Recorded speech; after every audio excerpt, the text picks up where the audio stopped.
When people think about getting rich, they usually picture commas: $1 million in the bank, early retirement, maybe a private island. Meanwhile, back in reality, most of us are doing mental math in the grocery aisle, calculating whether buying name-brand cereal means eating ramen on Thursday. Financial advice tends to reflect this cultural obsession. The standard wisdom says you need to cross the six-figure salary mark to finally cure your money anxiety and stop sweating every time you tap your debit card. But there's a much smaller, mathematically precise milestone where your relationship with money actually changes. You don't need $1 million. You need exactly $20,000. Wealth isn't a steady climb. It's a series of plateaus and surges that happen when you cross specific thresholds and gain access to new forms of leverage. When you have zero savings, your brain operates in pure survival mode. Decisions are filtered through fear, like pushing a massive boulder uphill against gravity. This mental tax consumes your bandwidth. You take the first job offer, even if the hours are terrible, because you can't afford to negotiate. You obsess over minor expenses because your mind is entirely focused on short-term threats, leaving exactly zero space to plan for actual growth. To break out of this reactive cycle, you have to hit that $20,000 mark. That specific number is the turning point where your financial boulder crusts the hill. Everything before it feels like gravity is fighting you. Everything after it feels like gravity is pulling you forward. The first reason this specific number works is internal. It marks a physical shift in how your brain allocates its bandwidth, moving your focus away from surviving immediate threats and towards spotting incoming opportunities. Institutional research from Vanguard shows that building just a $2,000 emergency buffer increases a person's financial well-being by 21%. That small safety net allows the brain to begin prioritizing long-term stability over immediate panic. Adding enough to cover 3 to 6 months of expenses, roughly $20,000, brings another 13% gain in well-being. This level, constant internal noise of survival mode finally goes quiet. What replaces it is leverage. You now hold what is essentially walking away money. Living paycheck to paycheck means you are trapped, unable to push back on unreasonable demands. But with a comfortable runway bank, you can afford to negotiate your salary, turn down toxic projects, and take profitable career risks. The cash in your account is an active tool. It creates a positive feedback loop where increased confidence at work directly accelerates your income. The second reason this threshold works so perfectly is external. It's the pure mathematical leverage that kicks in once your capital reaches a specific scale. This chart shows how scale dictates impact. If you invest $2,000 and get a 10% return, you make $200.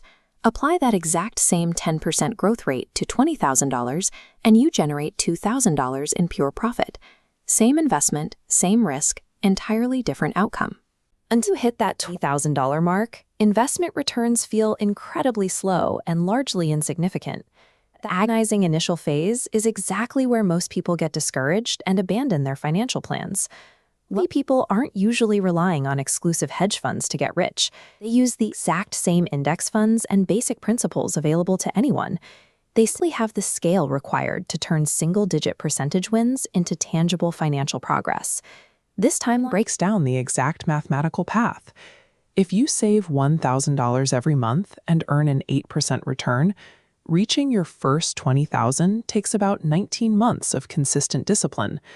But generating your second $20,000 doesn't take another 19 months. It takes 17.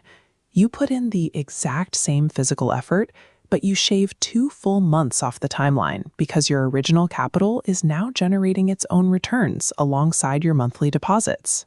When you push that portfolio to $400,000, things get mathematically ridiculous.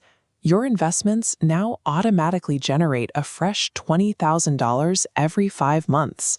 Compound interest officially takes over the heavy lifting. The burden of wealth creation shifts directly off your daily labor and onto your capital. Your first $20,000 requires the most labor, but every subsequent milestone requires less effort to achieve. Because it takes so much consistency to build that initial runway, the process changes your daily habits. You realize that obsessing over micro decisions, like buying generic cereal or skipping a $3 coffee, doesn't actually dictate your financial future. You start viewing the world through the lens of opportunity cost. Instead of asking if you can afford the monthly payment on a major purchase, you evaluate how many years that purchase will delay your ultimate financial independence. The clearest example of this is the trap that destroys more middle-class wealth than almost anything else: the shiny new car. Driving the lot in a $30,000 car represents a significant trade-off. That same amount, left to compound for 20 years, grows to over $200,000. The person driving the brand new luxury SUV is often quietly suffocating under a $600 monthly payment, while the person driving the 10-year-old Civic is using that same cash flow to quietly buy their future freedom. True financial discipline ignores extreme, miserable penny pinching. Instead, it ruthlessly optimizes the massive macro expenses to fund your future. But right as that $20,000 balance brings a wave of psychological relief, people tend to make a fatal mistake.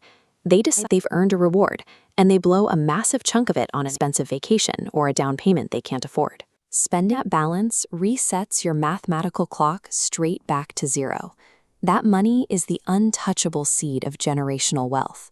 $20,000 will not make you instantly rich, but it is the specific foundation that stops you from simply surviving your life and finally gives you the leverage to start designing it.